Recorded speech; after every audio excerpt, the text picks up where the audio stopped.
Hello, and welcome back to Dev Game Club, a weekly podcast in which two veteran game developers look at games from the past to discuss their relevance and impact today. I'm Brett Douville, and I'm joined as always by my co-host, a man who is planning his family's vacation this summer to City 17 and really looking forward to it. Tim Longo. Hey, man. How you doing? Good. Nice. Good, yeah. I like it. I'm looking forward to hearing back from you if you return. I hear the combine is busy. I'd like to visit City 17. Trying to open it up. Maybe we'll get there someday. Together. Well, separately, but together. Again, yes. Yeah. Let's not talk about Half-Life 3. Yeah. Oh my God. Yeah. Twitter and total sidebar, but a Twitter account opened up. That was another Gabe Newell fake account. Like the week before E3, and of course 20,000 people followed it immediately. And when he hit 3,333, he made some remark, and you're like, I'm looking at this going, this is not how Gabe Newell does things. Twitter is not his stage, but plenty of people went for it. Anyway, Day of the Tentacle. Let's get back to that. Yeah, good times. It is something. We're actually going to try to be a little bit shorter tonight because we didn't even realize until, I guess, kind of late into the episode how long we had gone on. So we're going to try to be short and sweet this week. I have a topic to start you right off, and it's kind of in the form of a question, like we try to do, and that's, what do you do when you get stuck? Yeah, that's a good question. Oh, so good for this freaking genre.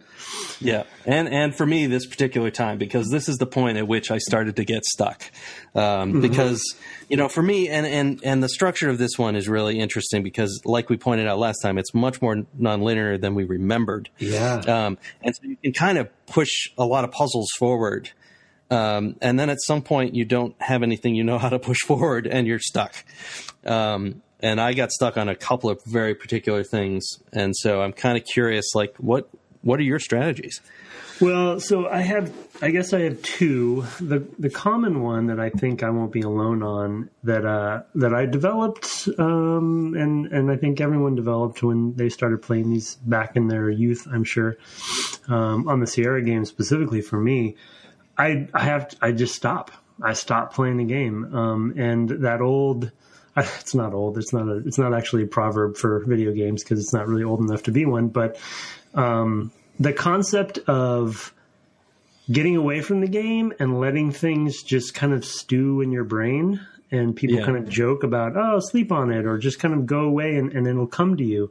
For me, at least, that actually is true. Like, often, if I'm stuck, I'm like really stuck, frustratingly stuck, I will stop, for a couple hours or something and come back to it. And inevitably it'll be something that I didn't see or I didn't think of. The other thing that I noticed I do a lot more in this game that I don't think is a strategy I really had throughout playing these games in the past is just kind of I just explore and kind of rinse and repeat moving through the world and the spaces, and kind of refreshing my memory on because this particular game, and I think it's the case for the other ones of this era, this one and I guess before, because I think Full Throttle and Grim start, and the end the later Monkey games start getting a little bit more chapter centric. So there's a little bit more like, okay, my world. Yeah, a little bit of structural framing that like lets you've gotten to a point where all the stuff that came before is probably not as important, and like now we're going to reset the puzzle lines. It just kind of chunks it up a little bit more as my memory, but I'd have to go back and play those, specifically Grim. But Grim, absolutely. Each one's a different location. Yeah, exactly. And it's very clear, which is cool. But this one's like the palette is there. Everything's there, potentially, right? And I just really have a hard time keeping track. And then it's a cool concept. And I still applaud them for the time travel, kind of motif, and that you're at the same hotel in each time. But I constantly forget, where's that cat that I need? Is it in the future? Is it in the past? Right. Because there's certain things like, well, of course, George Washington, I remember where he is, of course, but anything that's not time specific, especially rooms, because some of the rooms don't actually change that much based on the, depending on the time. So just exploring and kind of going back through, because I just constantly lose track of where everything was that I needed. What about you? Yeah, I actually fell to that strategy. That's not actually what I normally do when I'm playing. But this time I got badly stuck, and what it turned out to be was that there were actually objects I hadn't noticed in the environment. And the environment is actually quite large when you consider the three locations, basically, the three iterations of this motel, hotel, house, whatever it is.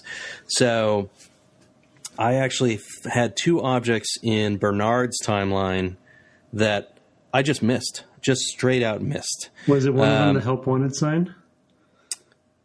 Help wanted sign. No. Okay, because I just found that. Yeah. In the window. Yeah. Anyway. Oh yeah, no, I did find that one actually pretty easily. No, there was an object that was there's an I don't even want to spoil it, but there's an object that ties into writing something into the Constitution that was brilliant once I found it that I loved. It just changes. Like, what I love about this game is how you'll do these things in the past and they'll make this weird change in the future, and I wanted to talk a little bit too about, at some point about puzzle design and puzzle signaling, like hints basically that are embedded in the game. So we'll get back to that. But I ended up rewalking that whole house again and again and again. And part of it is just like to look for connections that I've missed. Yeah. More like, oh, there's a phone in this room.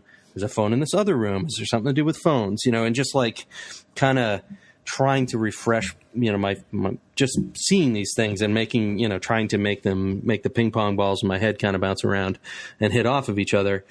And that just, I finally found these two objects and I just was like, oh my God, like they took forever.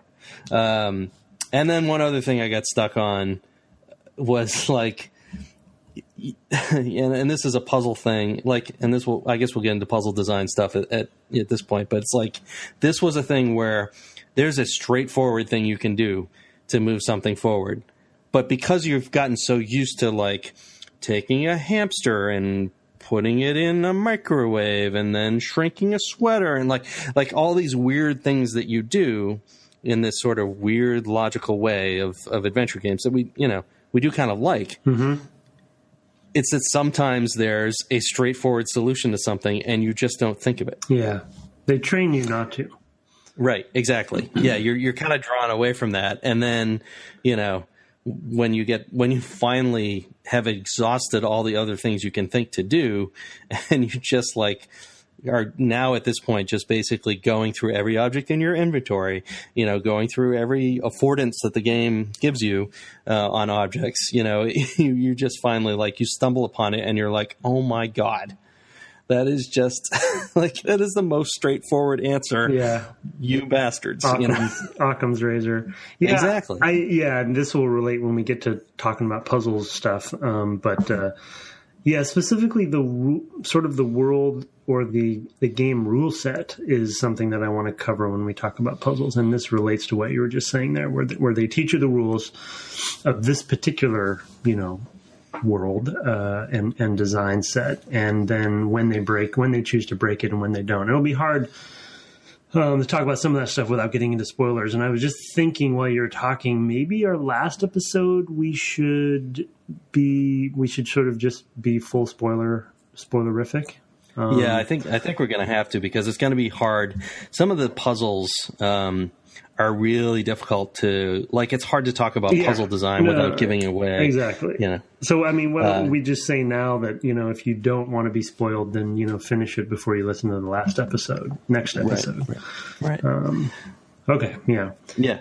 I think that's a good. How do you? And the other thing I do is I typically will send all of the objects back in time to one person or forward in time to the other people or whatever. just so that they're all in one place.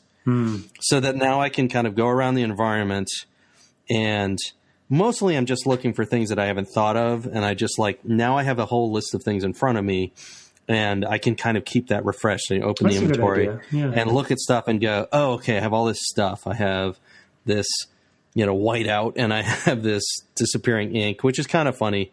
There's an achievement if you squirt disappearing ink on enough people. It's stuff like that where you're just going around the whole environment with this huge box of tools and just trying to find those weird little oh, I didn't think of trying this thing with that, because it was off in another timeline, another time period with somebody else, and you just didn't happen to have it when you walked by them.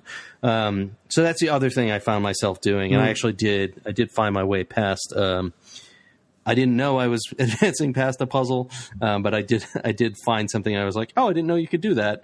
And it turned out to be critical to a later puzzle. So, that's a good idea. I like that. Yeah. That was, for this one in particular, it helped. And certain objects you can't send through time. So it definitely, right. And that's a clue. Yeah. Right. That you've got to find some other weird way to do this thing. And that was definitely true. There's a hamster who's alive, and you're not allowed to put living things in the Porta-Johns, Chron-o-Johns. And, so that's a clue, how am I going to get that thing forward? Or, you're not going to be able to get it back. So how am I going to be able to move that thing forward in time? If you can figure out why you'd want to do that, it's a clue of okay, this is where you definitely need to do some lateral thinking, to achieve a goal, because it's the only way to do it. So there's a couple things that do that in this game that I thought were really, really clever. So yeah, well, that was a thing back then. It was funny because nowadays, what do you do when you get stuck? Oh, well, I go and I look on the web. Yeah. Well, and it's just takes all the willpower in the world for me right now, because we're playing on a semi-schedule, and I definitely don't want to do that for game club. So it's fun to force myself to not, use those typical tools. And we talked a little bit about it in the first episode, but I think it's just I need to go play. I haven't played any of the really kind of big modern adventure games what's the other Double Fine one? Broken Age. Broken Age, or the new King's Quest, or I've, other than the Telltale stuff I played, but those are kind of a different beast now. And I'm hoping that they have evolved, because these are the reasons why I, and I think many others, stopped playing this genre back in the day. Right. Because there were just, as we talked about before, just many other options for gaming at the time, and puzzles were starting to be incorporated into other genres like Resident Evil or whatever, like we talked about. So I just, again, to reiterate what we talked about before, just the flashbacks of sort of this feeling that you have when you're stuck and you're just so frustrated, and the game doesn't give you enough to help you get out of your head. Yeah, and I guess the one final thing, and this is just total brute force, is once I have all the things in one person's inventory, I start doing combinations what does this thing do with that thing, and sometimes those actually bear fruit. Not a ton in this game. Usually I didn't get stuck on something that could be put together in the inventory. That was not normally a thing I could get stuck. It wasn't normally a thing that it allowed me to advance by just doing that. But I would just kind of start doing that, because sometimes there are clues, okay, the real purpose of this object is to do this specific thing. It is to literally paint something a color. Yeah. And so you might later on hear a dialogue line that makes you think, oh, I need to paint that thing this color, or I need to change something by, and I have these painting options and things like that. So it's stuff like that just moving things, on top of one another. I was kind of thinking of in Final Fantasy IX, we had that shadow puzzle that we both got stuck on. Yeah. With the candles. And I totally brute forced that solution. Yeah. It's just there's, 4 thing, so there's only 16 possibilities. So I just, okay, I'll turn off these, and which ones have I already done, and I just kind of checked off a list, literally wrote down everything on the paper. Okay, A, B, C, D, on, off, etc. Right. And that's sort of what doing puzzle combination or inventory item combination is all about, right? You're just kind of like, oh, have I used this thing with that thing? And in a well-written adventure game, often there's clues there, just of like, oh, okay, that's what matters. Like, oh, this object, when I pick it up, I can only give it. Oh, okay, that's an interesting, thing. I didn't, pick up on that before. So I have to find somebody to give this to or whatever. Well, and I think the other thing that I forgot that I've also been doing a lot more of in this game, but I definitely do in other adventure games as well as, is just going back while I'm exploring, making sure that I look at everything, and make sure I talk to certain people again to remind myself what they said about what they know.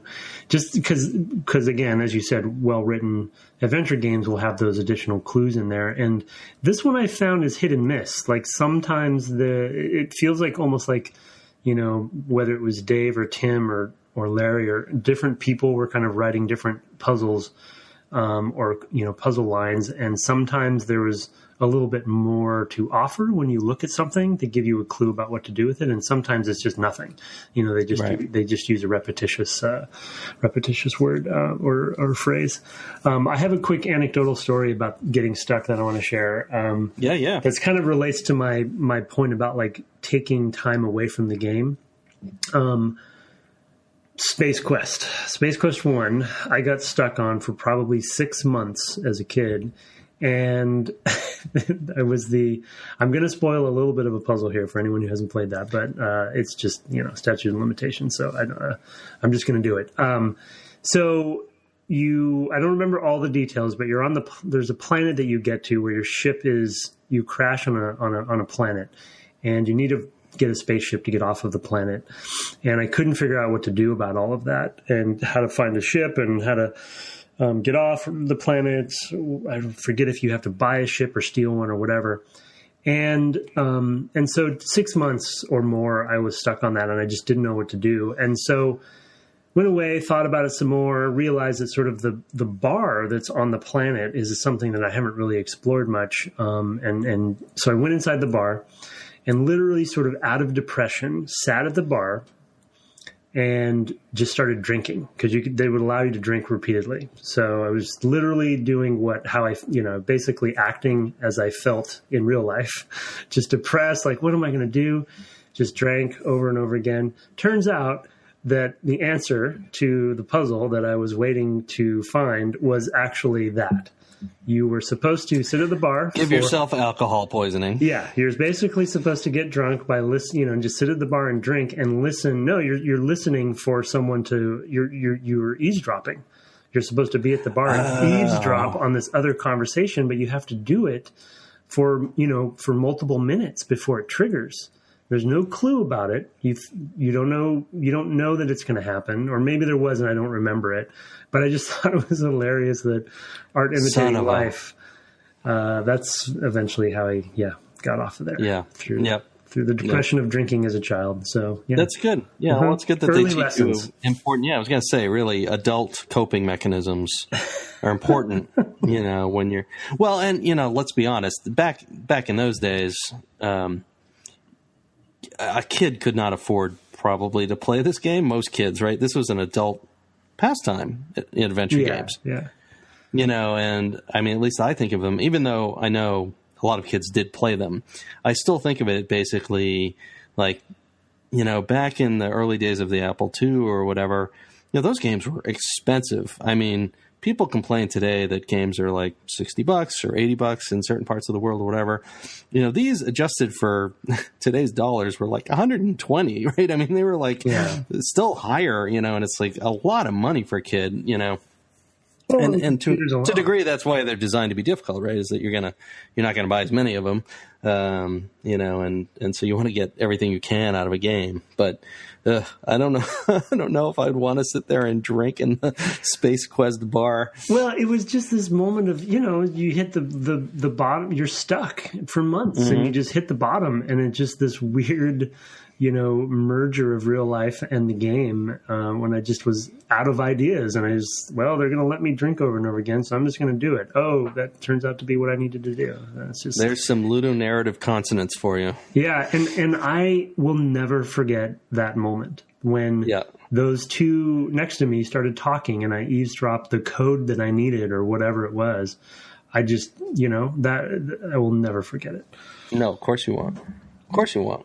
Oh man, that's good. I mean, that's the thing is, that's actually a big difference between figuring out a puzzle on your own and going and consulting a walkthrough. Oh yeah, totally.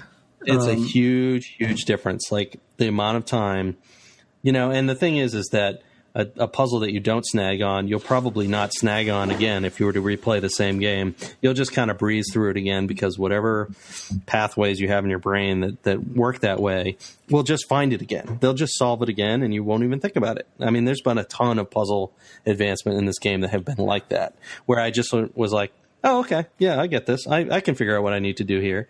Even some really kind of obtuse stuff, I could kind of just like, oh, I totally get it. There's a thing involving a kite, and I was like, oh, I don't know what it is I'm going to have to do there, but I can already see what sort of thing I'm going to need to do. And like, I can just immediately, like, I'm going to forget those puzzles because I already forgot them once. So I know I'm going to forget them again.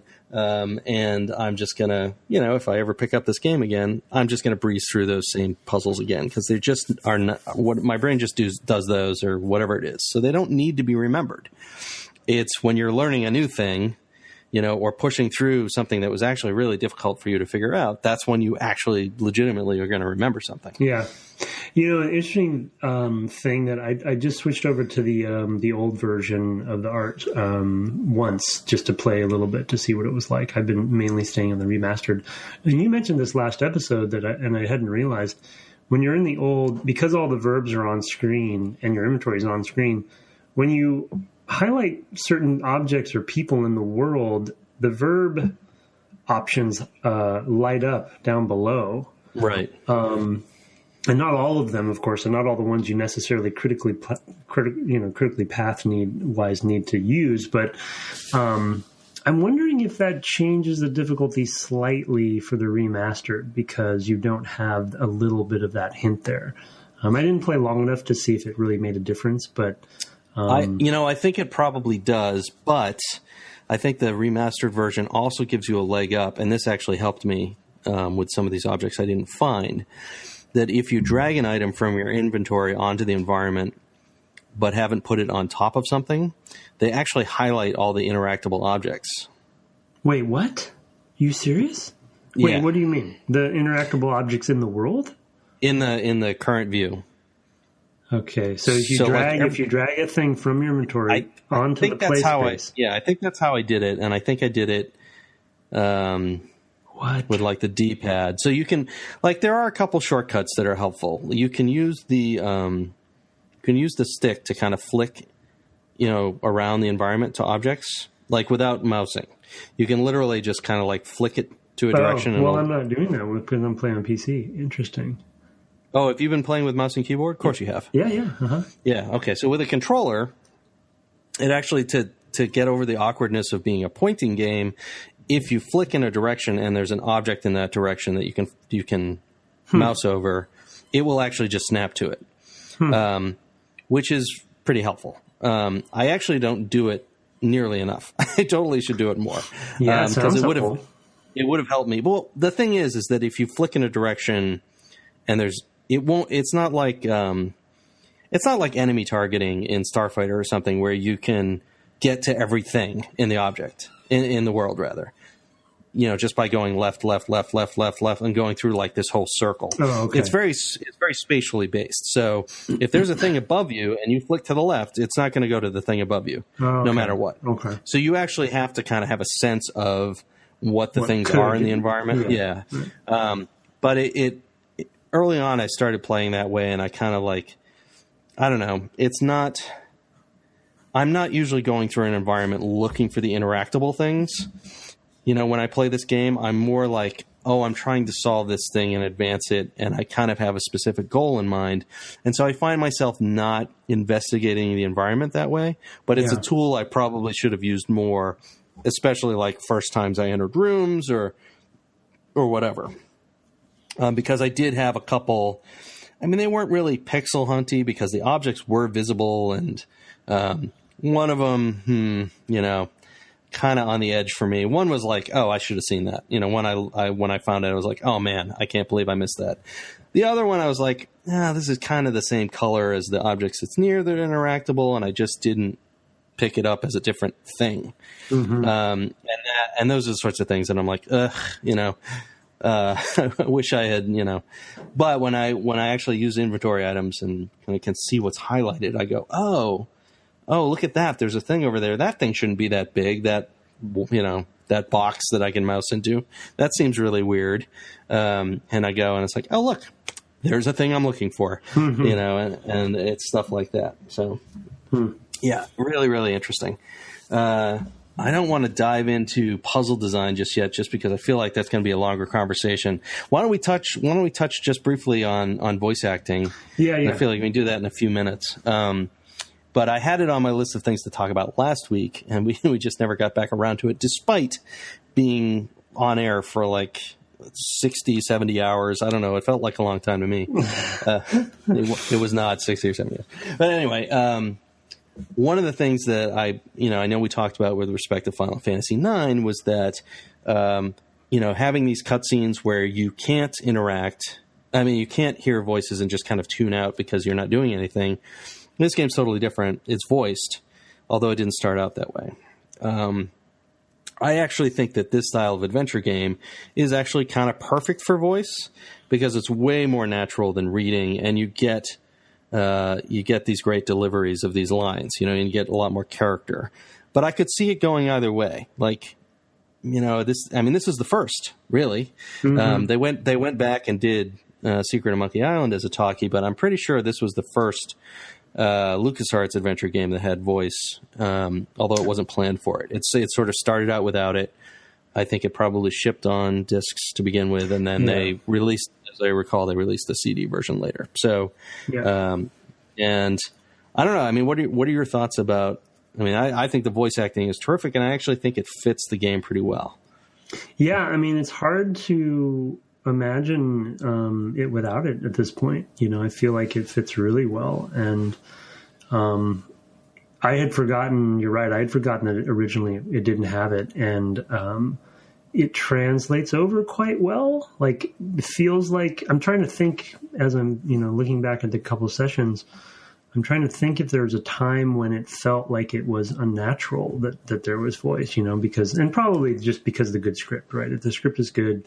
And so it, maybe, in their head, they always heard somebody saying these lines. So it works well. But, and I think I'm trying to think if there's ever a delivery or a tone that actually helps. And I need to think about that and maybe get some examples next time or something that actually helps you play the game, whether there's a delivery that actually gives you a little bit of a hint or an intention or motivation from one of the characters when because it was delivered. But yeah, it really fits well. I feel like probably not in my recollection. Although, I don't know. It's really funny because some of these, some of the voice lines, actually really just the voice acting and the characterization I really love, particularly with like Tom Jefferson and George Washington and John Hancock as all these like different sort of, one's Thurston Howell III and one's Woody Allen, and it's fun. And it's hard to imagine even like the opening scene with Purple Tentacle, I'm going to take on the world. Like it's hard to imagine that reading well, is just text. Yeah. But it obviously it did, and it was pretty good. I do also think that, the cutscenes are brief enough and quirky enough, I guess is fundamentally a big issue. They're quirky enough that they draw me in and I'm like, this is so weird, that it's so unusual and strange that I don't get distracted. Like, and this is not to malign Final Fantasy XIII, but when I play that and it's got fully voiced cutscenes, I had a really hard time for a long time figuring out how its narrative, world fit together. And so I just tuned out because it was like, oh, this is just lore bomb kind of stuff. And I don't understand what they're saying. And there are these terms that don't mean anything to me. And I have not enough context to make them make sense. In a novel, you'd have like surrounding paragraphs. Even if they didn't clear out, explain what was going on, you'd start picking up more and more pieces, and it becomes kind of a hunt to kind of understand what's going on. And when there's just, I feel like voice is a thing where it's like, if somebody comes up to you and you don't understand what they're saying, it's not like you lean in and go, I don't understand what you're saying. Let me hear more. Yeah, you just tune it out. You just like, okay, this is some weird dude. What's the frequency, Kenneth? Right? I mean, you just kind of back off. So I think that's just the distinction. Well, and having as being a player through the voice, the talkie era kind of coming into its own, CD-ROM and etc. Like there's as anyone in the audience would probably agree, there's a craft to casting and direction for VO as well, and it can really go wrong quickly yes. if those things are not on.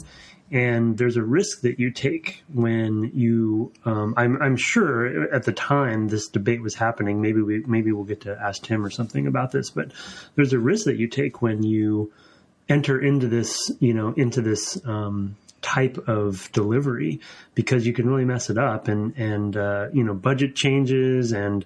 The direction is complicated. Or you don't even get, a good line reading, and you have to work around it. Right. You have limited time with the actors, right? Especially, I mean, they have, at this time, maybe they got the, people that weren't, as high demand. But if you're working with, someone super, super famous, then, you get a couple reads and that's it. I'm sure Les Nessman wanted to get back to WKRP, my friend. Yeah. Okay. Yeah.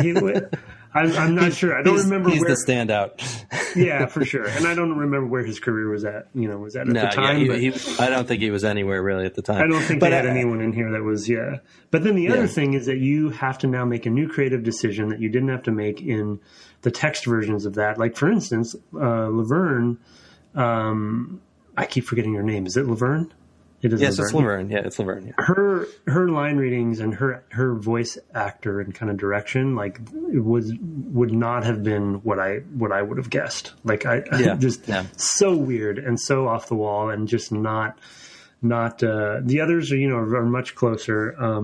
And then the other small thing I was going to mention is they also get to have a couple small kind of cool moments when you have, I believe, the same voice actor play Ben Franklin and the right, yeah, and the gag salesman, of the different time eras, right? So it's like you have these interesting connection points that you wouldn't have been able to do. Yeah, easily. And there's a running gag about who he looks like, and it's like, oh, you look like Don Corleone. Oh, my mom always told me I looked like, I don't know, Scarface or whatever. And it's just like, and he's going on and on and on about this, and you're like, you look like Ben Franklin. Well, you're never gonna let me say that he looks like Ben Franklin.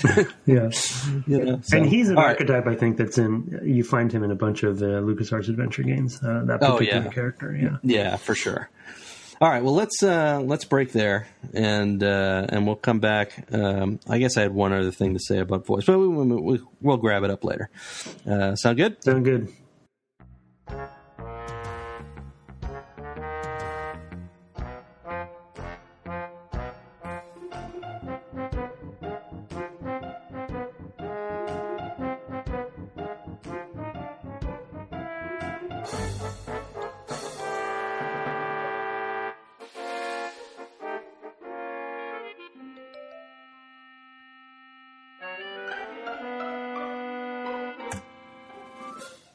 Welcome back from the break. We were just conferring over the break, and I realized that one of the things I also wanted to mention about the voice acting was just how lucky we were, really, at LucasArts, that we had an excellent voice acting department, like from the get-go. And there were people there who were there for a long time, like Darragh O'Farrell, I guess is his last name. Yeah, Darragh.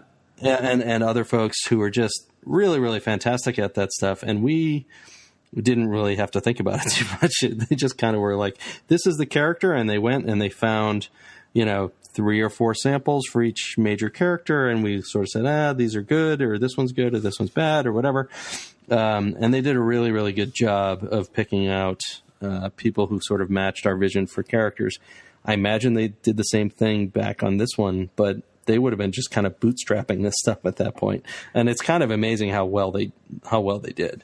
Yeah, I mean, I totally agree with you on taking it for granted, especially because I came up through QA. So when I started getting into the development side of things, kind of just didn't know any better, because I hadn't worked at another game company before I started at Lucas. And so I just thought every studio had this, now that I've, gone through different studios, you kind of realize that it is a rare thing to have, especially a devoted department to it. And then Chris Brown also, who Khris, she's fantastic. She works with Tim still, and I believe she works with Telltale as well.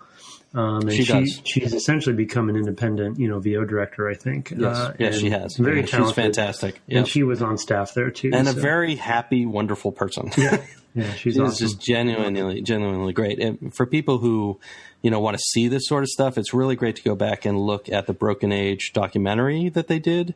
I think all of that stuff is on YouTube, and it's fantastic because it really goes through all the stuff. And of course, they kind of have it down now. But back then, they would have been kind of figuring all this stuff out. And, one of the things that's really interesting looking at the cast is like, these are all people who were in the Bay Area, because they are in, a ton of games from LucasArts often, I mean, usually kind of the maybe 1 or 2 kind of key voices are not. But for the most part, it's like, here's this person. And they obviously are in San Francisco because they, you see them not just at our studio, but now they're doing work for Telltale and, et cetera. So when you find somebody who's multifaceted, an actor that's multifaceted and local, and that you want to work time and time again with, they're worth their weight in gold, so you'll come back to them. Oh, absolutely.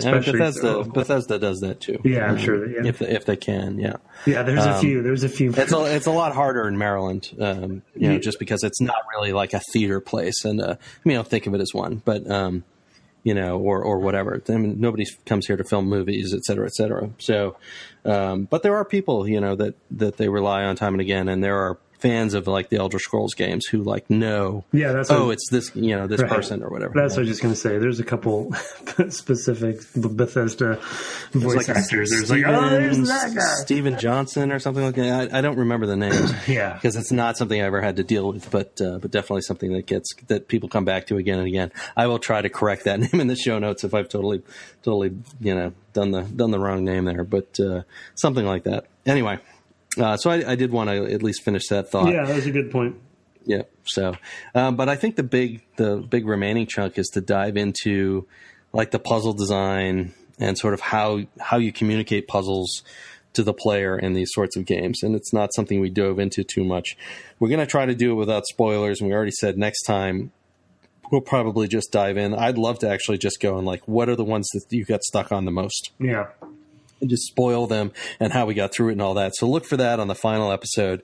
But here, let's just kind of talk about how do you come up with a design, a puzzle design in this sort of weird narrative space, and what do you see in the design? Well, so one of the things I hope we get Tim on for, because I want to ask him, and I think I'm guessing I already know the answer, but we touched on a little bit in the first segment. The concept of what the rules of the world really are, and how much they thought about that intentionally, and how much they talked amongst themselves and kind of set. Because these days, I think good design comes from setting those sort of boundaries, right, and being clear with the whole team on trying to be clear with the whole team on what those boundaries are, what the rules are, so everyone can. So when the player's playing the game, there's a consistency there, right? That's the ideal. That's the ideal. And so, back in these days, I'm wondering how much they actually methodically thought through from a design perspective. Here's our rule set, because you mentioned it before. This world is just zany enough. There's enough when. There's been various moments when I've actually thought, like you said, I bet you because of the humor and kind of the rules and the feeling of this game, these are the two things that need to go together, because the logical thing would be these other two things, but that's clearly not what they're going to want to do, except when, as you mentioned, they break that rule. So it's been interesting. I've been trying to, think about like how they've set those rules up, and the kind of I guess sort of the sandbox of it all. Right. Both in the writing and the humor of the game, and obviously time travel is an element of the design as well, and telegraphing even clues clues about what you need to do in a certain time from one of the other times, right? Which I think is brilliant in a way, and probably very intentional. But I almost wish they did it more, because there's some specific ones, but I kind of just want to know how ad hoc this stuff was, and how much of it was just kind of Tim and Dave's brains, and kind of having that permeate through the other team members, versus something that they actually consciously thought about, how they were going to approach puzzle design. Yeah, I mean, I feel like it was, they were they had sort of a writer's room approach to making the games, these sort of adventure games. And I feel like they just kind of bounced stuff off the wall at each other. And if there was something that made them, A, both laugh, but B, they both kind of understood the logic of, I feel like that was the sort of stuff that they let in. They just put it in. They just like, okay, we're going to have these three characters in these three different time periods, and we know it's time. So there's a lot of puzzling that's just around like how to move stuff back and forth through time to make it change state without giving anything away. So that's important stuff. But then there's a part where, Laverne is just like, it's a good thing you watched all those cartoons, on Saturday morning, because of some puzzle that you solved with her. And you go, oh yeah, of course, this is exactly like, I can literally in my mind's eye see the cartoon that she's talking about, and it's stuff like that where it's like, we know we have a shared, it's sort of like, I know you, gamer. Like, I'm looking through the screen at you, and I know who you are, and, I know you like Star Wars, right? You're playing LucasArts game. I know that, but I also know you probably were like me, and you loved cartoons, Saturday mornings. Yeah. There's a lot of puzzles here that I think, of the time, I was going to say that would be very hard for my son to connect with. Oh, completely, where it'd be like literally impossible for him to understand. And you find that, like, if you go see an older movie with a kid, you have to explain things like, oh yeah, so not everybody had a phone in their pocket, right? I mean, kids understand that, but I mean, there's other stuff like that where it's just like, there were these things that are just totally different today, and, like there used to be these things that you got, and you played music by spinning these things, and and kids just like, they're like, what? You did what? Why would you do that? You just download it, Well, I like another way to ask my question, I think would almost be to your point about the writer's room approach, which we saw some of those rooms, right, and kind of and interact with those folks on the later games, but. So I know what you mean. I guess my question kind of in a different way is sort of, I want to know the puzzles that they declined, right? The ones that they said, oh no. Oh yeah, good point. That doesn't fit, right? Oh, right. Why don't we have this solution? Well, no, that we can't do that because this game's more like this. You know what I mean? Right. And how much they thought that through, or like I said, I think I already know the answer. It probably was way more organic than that, right? And they didn't really overthink it. And for me, I think the reason I get stuck on the rule set is just because I geek out on this stuff. Like I love the design of rule sets, and I think that's why I tend to be more of a systemic and a mechanical designer, because I love that side of stuff. It tends to be a little more timeless as well. Right. Because you're leveraging physics and different other sort of real world concepts. But it's just an interesting thing when it comes to how, if it's just writer's room and they're just brainstorming all the time and that's where the puzzles come from, I kind of almost would be a little disappointed, but I could totally understand that would be how it would have happened. Yeah, I mean, I think that I sort of feel like there was different feeling to each of the characters' puzzles. Okay, to a certain degree. Yeah. And so I do feel like there are some rules, and there are some that I think cross over. There's one that involves a book that can be read from each character. I don't want to give too much away, but it's like, and that is one that kind of crosses over between the three that one doesn't work for me that way. Like, it doesn't feel like something that's character specific. Yeah, it feels like it breaks a rule, and that's fine. That's not necessarily a problem.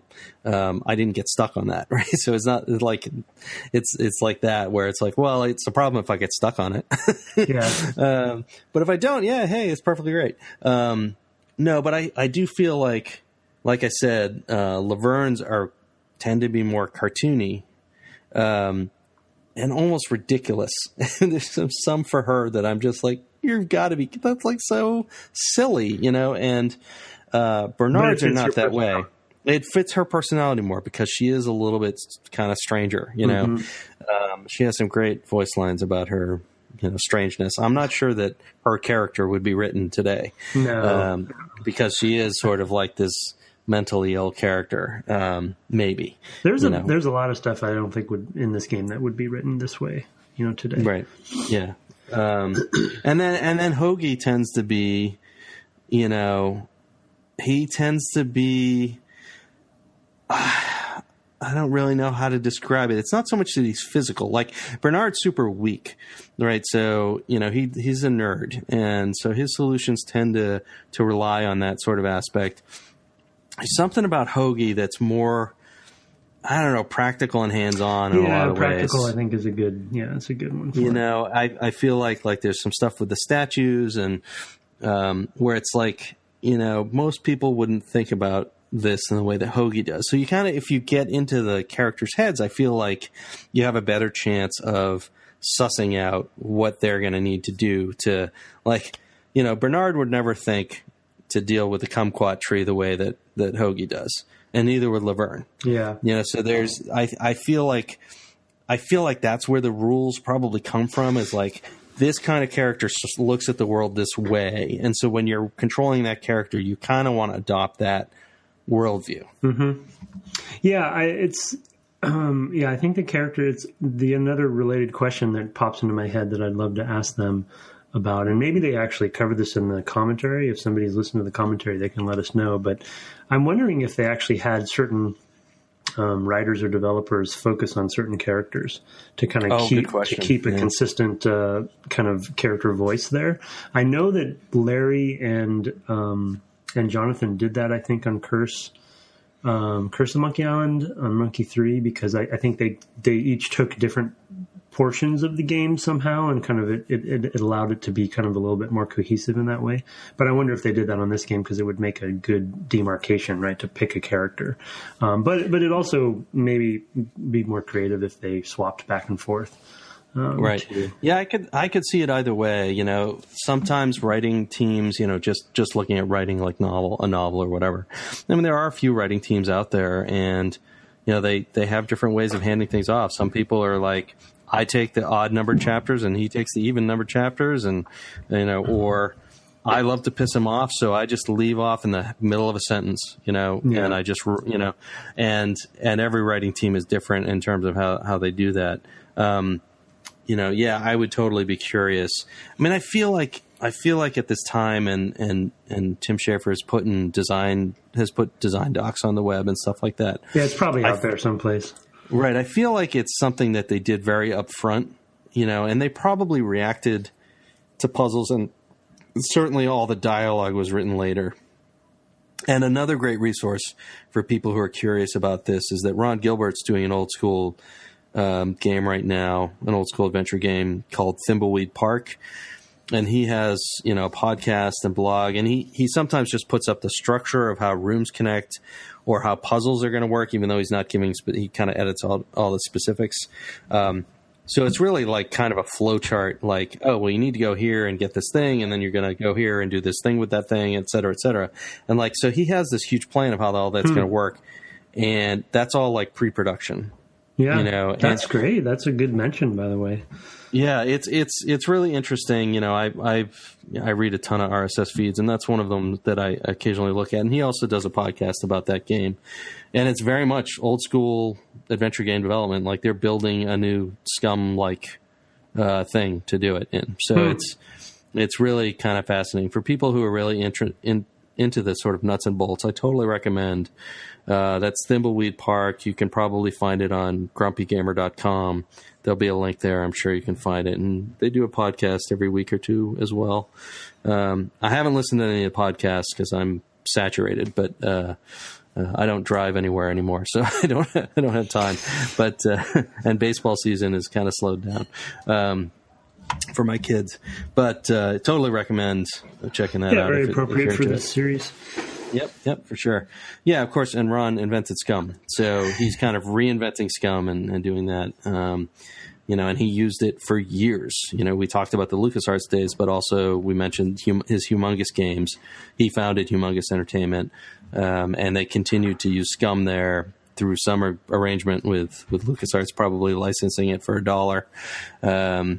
Because I'm sure, I mean, things were very collegial those days. Yeah. It feels like something like that would never happen today. No, not via Disney, at least. That is true. That is true. Another kind of small thread that I wanted to bring up for sort of the puzzle design stuff that I don't think it's probably was a conscious rule of theirs, but I feel like I wanted to ask you this question. I feel like I've seen a sort of a thread or a trend of this popping up. There seems to be intentional red herrings and feints, fairly well placed. For example, and I don't want to give any specifics away, but sometimes there'll be a thing in the room that you need to solve the puzzle in that seems like a really good solution to the thing you need to do, and it's in the room. And sometimes you need it because it actually is the answer, but most of the time it's actually a red herring or a feint. And, you know, I'll just say teeth, for instance, right? Like, yep. Teeth there's a couple different, you know, types of teeth. And, you know, one of the sets of teeth is also, I guess a little bit of spoiler, but it's also gold, and gold has a meaning for other purposes. And so there's these sort of like, almost like a Venn, probably unconscious, but a Venn diagram of crossover meanings for things that they put in there as red herrings, or kind of, like I said, feints, or things that you're like, wait a second, do I need it for this thing or do I need it for this other thing? Well, I'll try both, you know. But it's almost like this this unspoken part of the design that is in there, almost like in an open world game where they're just padding time to to go and do all these side quests or something. It's like this is. You know, it's fun. I would spin it more positively. I honestly think it's looking at the player and saying it's not going to be that easy. Yeah. It's again kind of reaching through the screen and saying, "Oh, sure. You think it's going to be just pick up this thing from over here and move it over here? No. I'm sorry, my friend. It is way more complicated than that." That's my feeling. You know, that we're going to lay down something that seems totally straightforward. Like there's a place where an object that you want is hidden behind some glass. Yeah. And there's a big mallet in the game, and I'm like, I will just use the mallet on the glass because that's what you do. Why would you but that's not no. That's not the way adventure games work. You know, it's sort of like you'd want, like, you know, a player's going to try to do that. I mean, that's one of the things is that they and I've actually, you know, I talked a little bit with the Firewatch people about this and heard them talk about it. You know, they kind of look at what people wanted to do and then try to put comments in there about that thing, you know, right. And that was definitely a thing that they did back then. I mean, Firewatch doesn't have a lot of deep puzzling. It's more about what are the things that are interesting to you in the environment and how are you going to comment on them and things like that. You know, and in their first sort of playable demo that they had at GDC, like, I don't know, last year, I guess, they had people sitting down, and afterwards it was like, where did you want to, where did you want to actually say something that you didn't get a chance to say something about, know? And, that was definitely the case, with games like this. Was like, I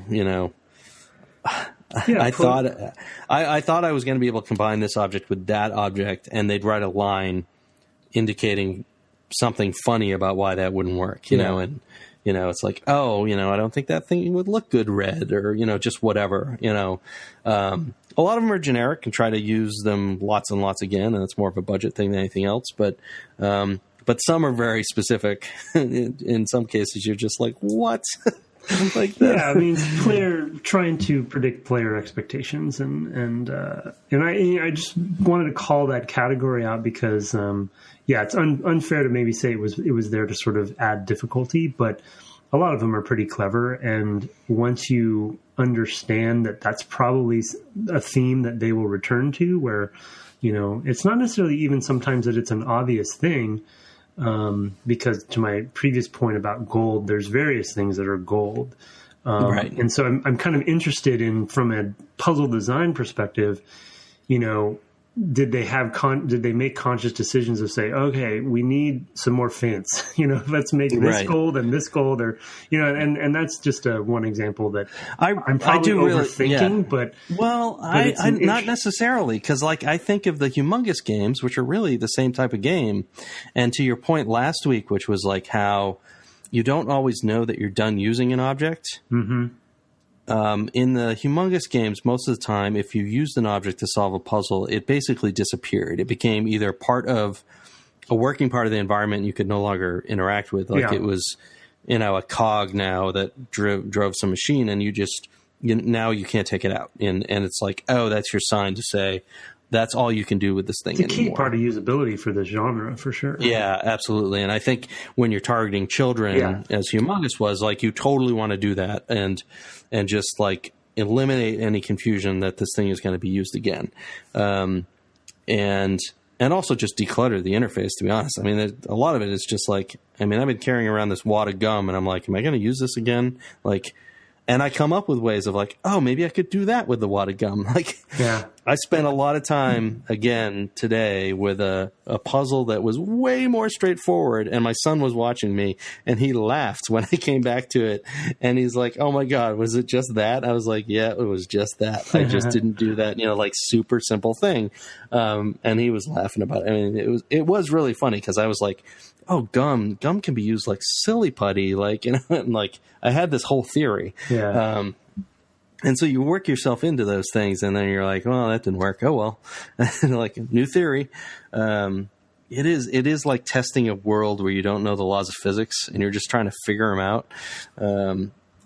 Sometimes I feel like it signposts that stuff better. Yeah, it's hit and miss. Totally hit and miss, and I think that's where some of my frustration comes from. I feel like I remember Throttle being better at the taking objects away from you when you're done with them. Am I misremembering that? Or did they? No, I would agree. Yeah. I would agree. Yeah, I think it felt that more streamlined. Yeah. And I think Khris wasn't bad with that either. Khris on Monkey Island. I have very fond memories of that game. I loved that game. I think it was actually the first LucasArts game I played once I started at LucasArts, because it had just come out, or was just coming out when I started work there. And I feel like it had just come out in the Thanksgiving or October season before Christmas that prior year. I started in January, so I feel like that's when I came in. I was like, oh well, I'm here, and my then wife is not here, and I'm just like, what am I going to do? Oh look, a new LucasArts game. Yeah, and that's how I spent my time. So yeah, I also have very fond memories of that. And I totally abused Larry and Jonathan of just going over to their office and saying, I'm totally stuck. What do I do? I just need a hint, just a hint. Don't tell me the answer. I just want a hint. Oh yeah. Cause I hadn't probably played them in a while at that point, played the adventure games. I guess I played Full Throttle, which wouldn't have been too many years before that, but that was a lot shorter. So, you didn't get stuck as many times because there just wasn't as much to it. Well, Khris was actually being developed while I was there. So they were finishing, it was halfway through or so. Maybe it was actually started while I was there. So I think it has a different, nostalgia for me as well. Yeah, I didn't actually test that one. I do sort of. Yeah, well, I was going to say, I do sort of feel like one of the ways they're able to signpost is by looking at the same sorts of affordances and environment, setting up the environment to tell you about the affordances of like a space or an object within a space and things like that. And I'm trying to be obscure, to not like give away anything specific, but it's like sometimes it's like just how long it takes something to cross a space is a clue, and so the way a space is actually constructed matters to tell you something a little bit about how to solve this next obstacle. I feel like that's really not that different from having like different status ailments or something in an RPG. It's like, you have to clue in to the fact that like, okay, these are, beings with ears and mouths and eyes and whatever. And so those are all things we can attack. And it feels like, that's not quite what's going on here, but it's more like, okay, well, our environments are these sorts of environments. They're environments with windows and chimneys and spaces of floor and whatever, so that they kind of actually use a similar approach of using the pieces that they've got to construct the puzzles that they have. Yeah, that's interesting. Yeah, I didn't think about that. I'm racking my brain of what you're being vague about. You may not have. I am a little bit further ahead. Yeah, I'm a little further ahead than you are, so you may not have gotten that yet. There was one puzzle that took me a while to figure out, and it had to do with space, the amount of space that separated objects, and I just it took me a while to clue into what was going on there. And actually, it's funny, that particular puzzle. This was an interesting thing where being a game developer got in my way, which is weird. That doesn't happen very often, but it happens sometimes to me where I'm like, oh, they would never do it this way because it would cost too much to animate. It happens all the time, yeah. Yeah, exactly. And you look at a thing, and then the solution they came up with to avoid that cost, you're like, oh, duh, of course, that's what you do. Yeah. And when you get to that point, you'll know you'll be like, oh, this is what Brett was talking about. He thought you were going to see this thing that you don't see, and they cut away. And it was like, I was like, oh, I'm such an idiot. Of course there's another way. I have to stop thinking of the production cost. Yeah. So anyway. All right. Well, I think that's, is there more? There's more about puzzle design from you? Do you have something else? I just had one small observation that is another thing that I really love about the way, and I feel like it was sort of a uniquely LucasArts motif that maybe it was, spoken, I don't know, maybe it was unspoken around the teams that were doing these games, but the non-logical, and we touched on it a little bit just a few minutes ago, the concept that there was something that was illogical about the combination of these two things, but after you figure it out, and after you do it, it makes total sense to you within the context of the world and the game.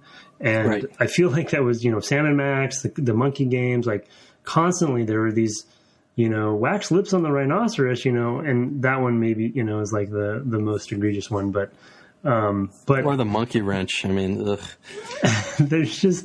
It's just clever. You get so pissed because you're stuck on right. something, but then when you do it, you're like, of course, that's exactly right. what, right. And I think there's a little, not to be it's cheesy, like the reverse of L'Esprit d'Escalier, like the Spirit of Staircase, where you have, after you have left an encounter, you're like, oh, I should have said this.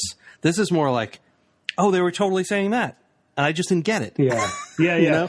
It's like exactly the opposite of that. It's like, oh, they really were clever. Right, and it's that fine line. I mean, we talk about it in skill-based games all the time, right? You don't want the player to feel like, you don't want it to feel like the developer was that was the game's fault. You want the player to feel like, oh, if I would have been better, I would have gotten that. You don't want the game to punish the player. You want the player to to do better. And, that's the whole basis of Dark Souls and Demon Souls. Yeah. It's like or even Mario. Well, yeah, I mean, and I think, I don't know, the Dark Souls thing is an interesting one that, I guess it depends on who you talk to on that one. But if you're really into those games, I think you agree with what you said. And then if you're not, then you're like, no, they punish you and don't tell you, clearly. But anyway, whole nother thing. But with puzzle design, I would think it's also completely complicated to be able to do that well and not feel like you're just being tricked by the designer's head. You're just not into their head. So anyway, interesting little side thought for myself. Yeah. All right. Let's, I think we'll just we have a couple of emails. One is really just some points of information people gave. I was so happy to learn through Twitter through email. And it was something that I sent you a text immediately just to say, oh my God, did you know this? So last time I complained a lot about having to navigate back to the porta potties all the time, and stuff into it, and then, switch between characters and pick it out of the porta potty and blah, blah, blah, blah, blah. Turns out that's not necessary. And I'm playing on a remaster and I'm playing on a PS4 and a Vita sometimes, and there's no manual. So I don't know if that stuff was in the manual, but I wanted to thank Ryan Johnson from taking time out from Star Wars 8. No, it's not. That's not that Ryan Johnson. But Ryan Johnson via email, and I'm sorry if I mispronounce Gian Ciammariconi. Oh my God, I totally just butchered that. Gian Ciammariconi. Why don't you try again? Via Twitter. Yeah. Anyway, go to our Twitter feed and look for him in our mentions, because I can't pronounce it. I apologize for mentioning that to me, because it saved me so much time and frustration of just walking back and then being like, oh, what was I going to do with that? That was super frustrating. Yeah, anyway, a game changer. Yeah, huge, big deal. And it was one thing I complained about. This is something you do all the time. It should be really easy to do. You can actually, I haven't explained, you can actually, with things in your inventory, you can open the inventory and drag them to the faces of the characters on the inventory panel to transfer it in time. If it will go there. You can't, there's no shortcut, for objects that can't be done that way.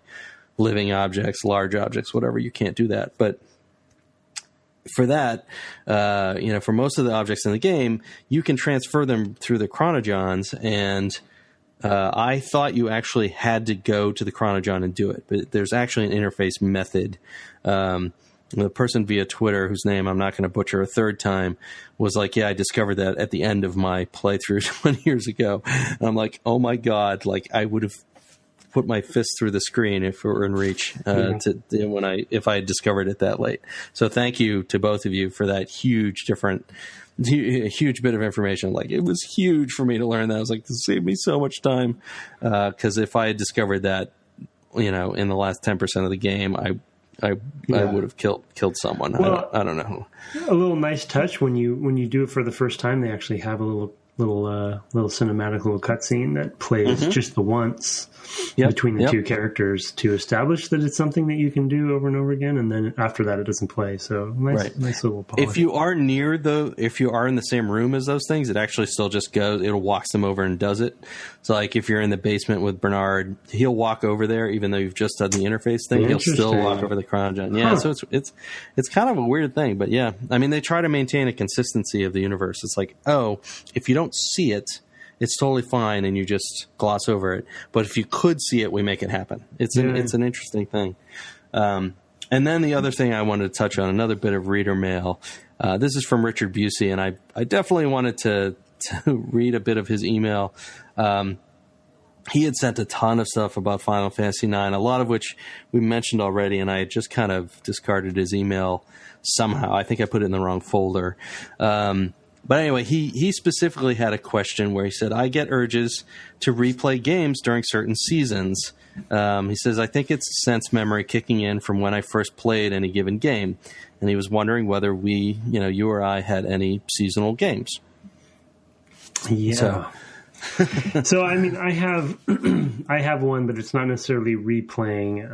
And Brett definitely gave me a bunch of crap for it. But World of Warcraft for me, for whatever reason, well, maybe we know the reason. I just have this nostalgia around Christmas time because they do such a good job at turning the whole world into Christmassy, fun, happy times. And so, yeah, once that Christmas break comes around, I have that urge to, because I actually take breaks. I still play WoW, but I take breaks for months at a time where I'm not. And Christmas always seems to be that time when I go back in and dabble some more, because I know that the festival is going to start back up again, and Santa Claus is going to be running around in an orc dressed as Santa Claus.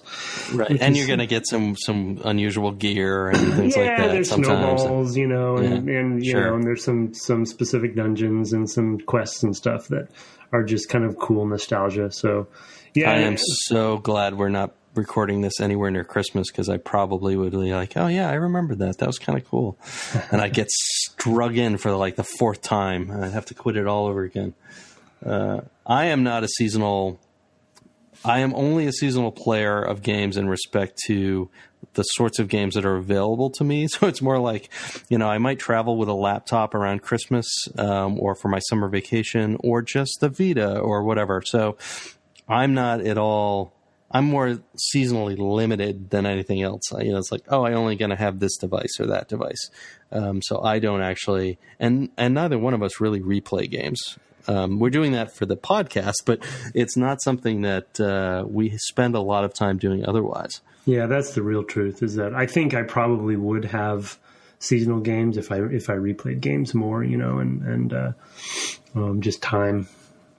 Yeah, for me, Persona 4 was what I played this past Christmas, and I might like to replay Persona 3 or whatever, but it's like, why would I?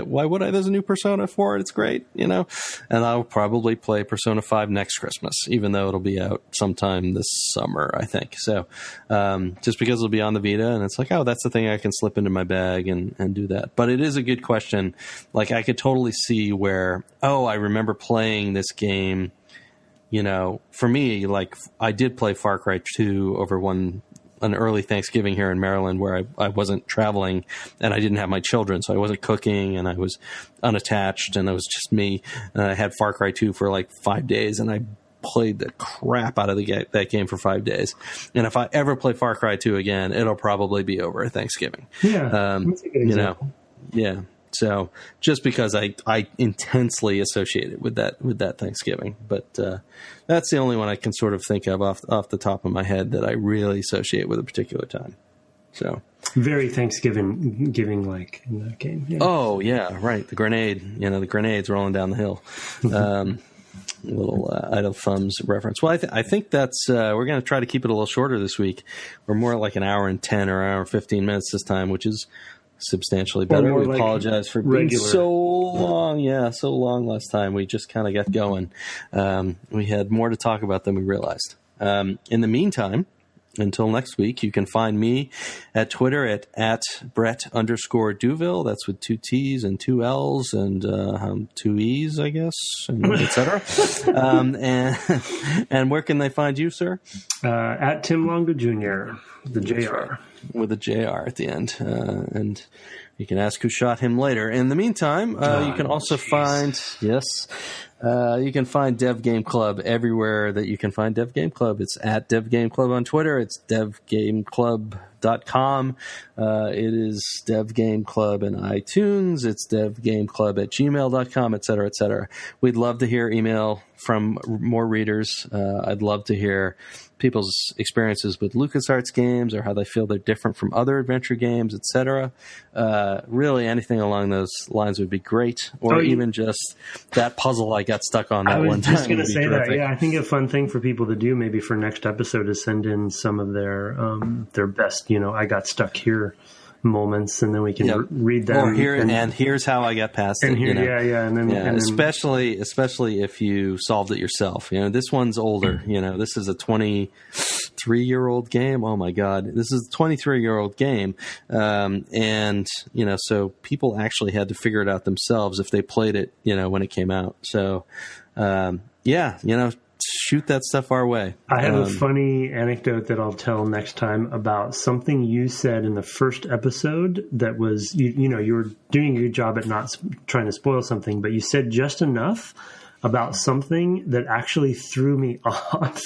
Oh, good. And so Perfect. I actually spent a lot of time trying to do the thing I thought you were talking about.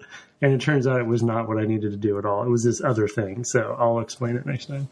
All of my plans are coming to fruition. Yeah, it was. If you had actually intentionally meant to do that, I would have given you major kudos as my nemesis. All right. Well, thank you very much for joining us, and we will see you next time. Good night. Night.